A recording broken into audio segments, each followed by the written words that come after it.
Hi guys, welcome or welcome back. Thanks so much for joining me. Today we're going to dive into the wonderful world of panos, how to actually shoot them and then how to stitch the images afterwards.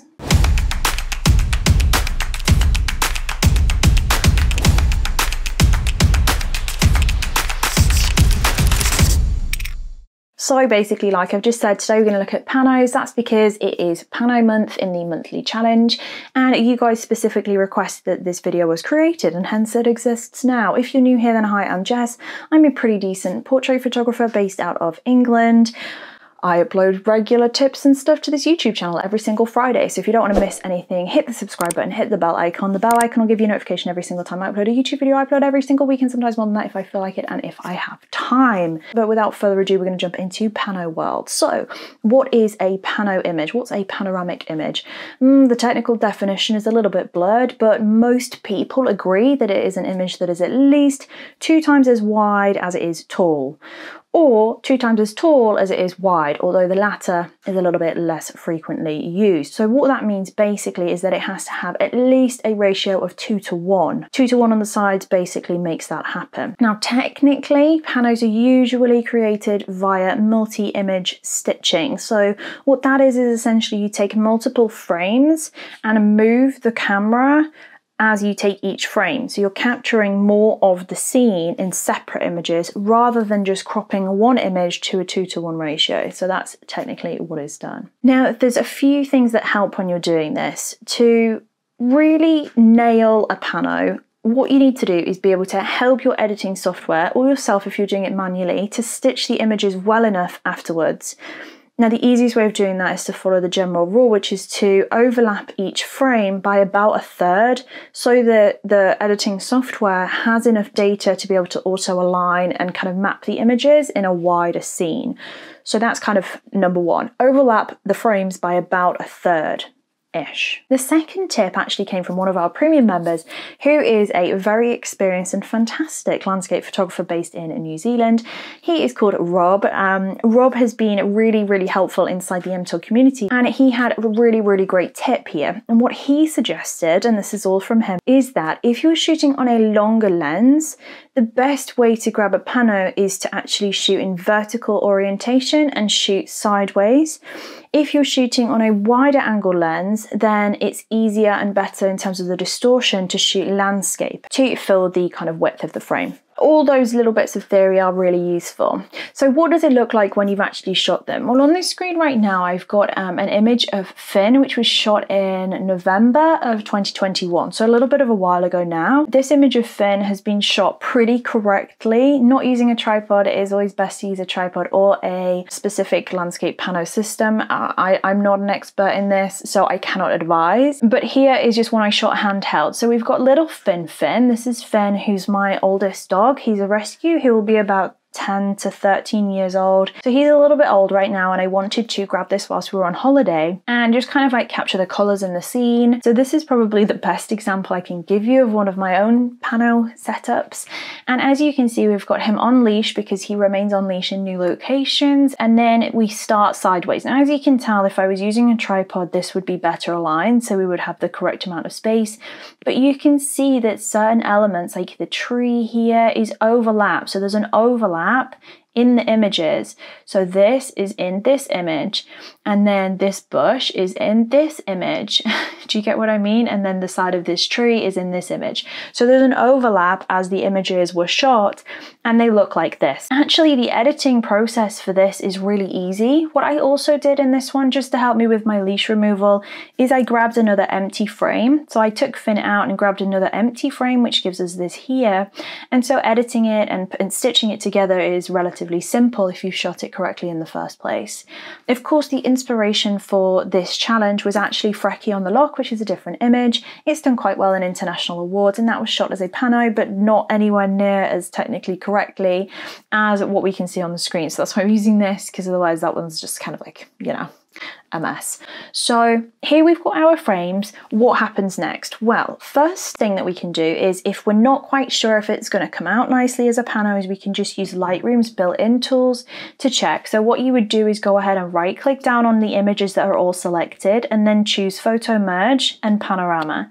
That will give you a preview of what it's going to look like. It's perfectly okay to do it that way. I just prefer to do this inside of Photoshop.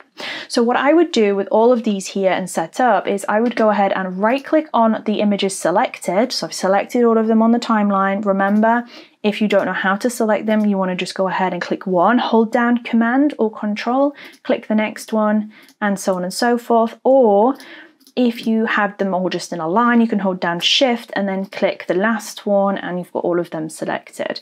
Then we're going to go ahead and right click, and on this what I'm going to do is go into Edit in the menu, and then we're going to go down to Merge to Panorama in Photoshop, okay? So this is where Photoshop's going to help us to pick up the slack. Now, before I press this, very important point, make sure that you've got the exact same develop settings if you've done anything in Lightroom on all of the images. That's very important.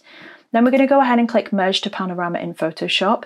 So when we've gone into Photoshop, you're then met with this box here. You can see an image that I'm working on in the background there, but we're just going to focus on the window. So what you have are the options down the left-hand side. Personally, I prefer to leave it on auto unless something really weird is happening. So we're going to make sure all of the source files are here, and then down here in the bottom, this is where personal preference is going to come into it. Now, remember in the reference image, Finn was on leash and I also had an empty shot.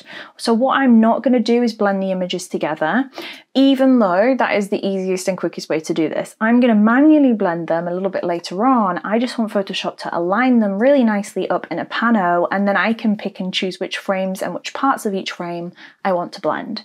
So this is completely up to you. Now, in most situations, I would have vignette removal on and geometric distortion correction on. The only exception to that is if you shot loads and loads and loads of different frames, for example, like a 52 image pano, which is something that I did do last year, in which case this can make things go a little bit weird. But in most situations, I would have those two selected and then click OK. So what that's going to do, and you can see it on this side here, is it's going to go ahead and open up each of the images as a layer inside this file, and then when it gets to the last one, it will start its kind of like alignment procedure. So instead of me having to sit and manually do this, Photoshop is now sat aligning the layers and making sure that everything looks really, really nice and is going to blend together well. Now, if you had the blend images together selected, then Photoshop would also work to blend the edges and make sure it all looks nice and clean. Of course, like I said, I don't do that, so I'm not going to have that in this.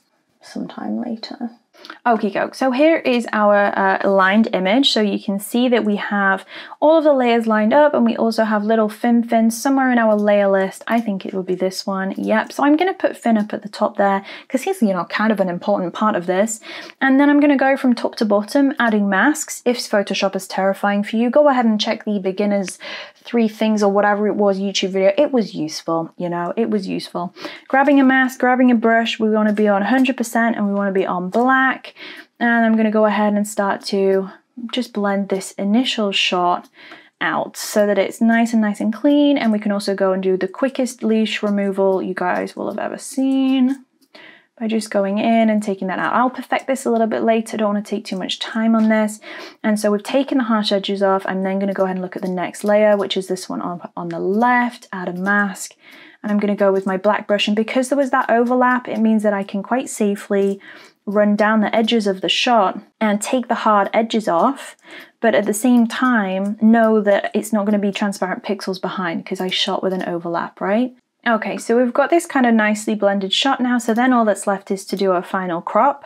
Make sure that you're obviously staying above your 2:1 crop. If you're concerned about getting that right, go ahead and type 2 in one box, 1 in the other one, and you'll end up with a 2:1 crop. I'm going to crop this in just slightly. I don't want all of the space there, and I also don't want to have to correct those edges. Remember, you don't have to stick to 2:1. You can go in and clear that and then manually move. We don't want too much of the foreground.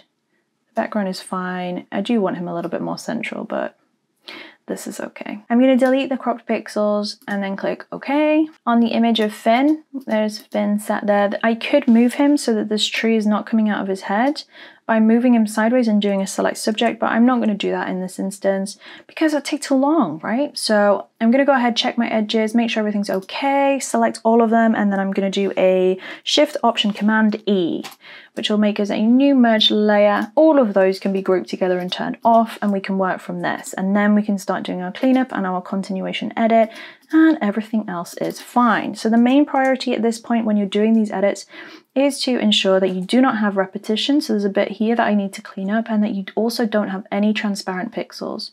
We can see that we've got a transparent pixel and a line. I'm going to want to go around that and make sure that that is not visible.